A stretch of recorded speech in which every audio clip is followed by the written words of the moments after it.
Yeah, just a quick review of the TaylorMade Men's Stratus Tech Golf Glove. Say that 10 times. Anyway, so I've been looking at a lot of these gloves. They're made of various things. Some are leather, some are these synthetic kind of things. This one's interesting. This one is made of a combination of leather and this synthetic material called Hypertech. And the idea behind the Hypertech is that it's supposed to help you maintain a consistent grip if you're playing in like hot and humid conditions.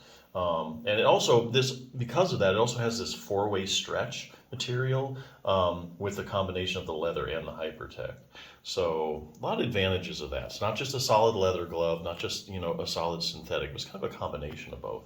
The other thing I like about this glove is that it has these strategically placed micro perforations here, and that kind of optimizes the breathability, because especially if you're playing, out in the sun, hot, humid day, your hand's going to start to sweat. You can see little marks there. Really, really well done. Yeah, this will help keep your hand a little drier so it doesn't sweat.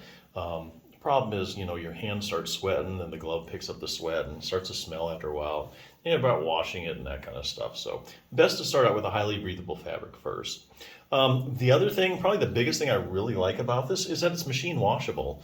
I don't find too many golf gloves made like this that actually you can just throw in the washer and wash. So if you could buy a couple pair, one hand gets kind of smelly and kind of grimy, then throw in the wash, take the other one and use it. You could just kind of alternate. So yeah, this is a very interesting golf glove. Now if you play a lot of golf, and you're having shoulder issues, I would recommend this resource as well, the 6-minute torn rotator cuff solution. It says for seniors, but really even high level athletes can use this thing. If you have any kind of a shoulder problem or a torn rotator cuff, this is a good resource. Always good to strengthen your rotator cuff, even if you don't have any problems with it. I'll tell you why.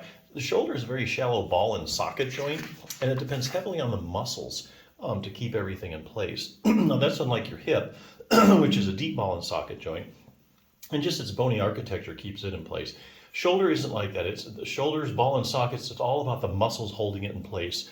And the big stabilizers that keeps it there is your rotator cuff. So if you have any kind of a shoulder problem, you strengthen your rotator cuff, you get more stability in your shoulder. Things are going to get a lot less irritated with a nice stable shoulder joint and give a chance to heal. So even if you don't have a torn rotator cuff, it's very good to strengthen your rotator cuff. Now, if you do have a rotator cuff problem, this is probably the best resource you could get. Kind of goes into what the rotator cuff is, what it does. And then after that, it has this question and answer section. So if you do think you have a tear, or you have a tear, it'll answer just about every question. What are the symptoms of a rotator cuff tear? Are there any arm maneuvers that might indicate that there's a tear? What imaging tests are used? Where does it tear at? Just everything you'd ever think of. I have a rotator cuff tear and I'm in a lot of pain. I need surgery, right? So that's a good question, because a lot of people think, oh, I have shoulder pain, you end up at the doctor, eventually you get an MRI, it shows a tear, I'm hurting a lot, oh, I need surgery. Well, that's not true, and I'll tell you why. So this book is very scientifically based. Each one of these is a study to support its answer. So to that answer, you look at studies where they take, say, 100 people with a torn rotator cuff, right? And you measure the size of the tear. And then you also run something like a visual analog scale or some kind of pain scale so that you know how bad they're hurting. So therefore, you have a group of 100 people. You know how big their tears are, and you know how much pain they're in. Now, one would think that there's a perfect correlation. Hey, the people with the bigger tears are the ones that are hurting the most. That's actually not what they find at all. What they find is there's people with big old tears that aren't hurting hardly at all, and they find people with small tears that are in excruciating pain. Then you've got a whole group of people that are walking around with an asymptomatic rotator cuff tear. And there are lots of studies done just on that, actually. Where you take a bunch of people with no shoulder pain, you do an MRI, and you find out, half of them have tears. So you don't want to go through surgery just based on your pain, because you could have, like, say, for instance, an asymptomatic tear. You go through all the trouble of the surgery, get your rotator cuff repaired, and after said and done, you're still in pain because it was really something else that was causing the problem. So just never let just pain alone and the fact that you have a rotator cuff tear mean I have to have surgery. What will happen if I leave my rotator cuff tear alone? Kind of good to see what the natural history is if you don't do anything to it. Does it get better, the same?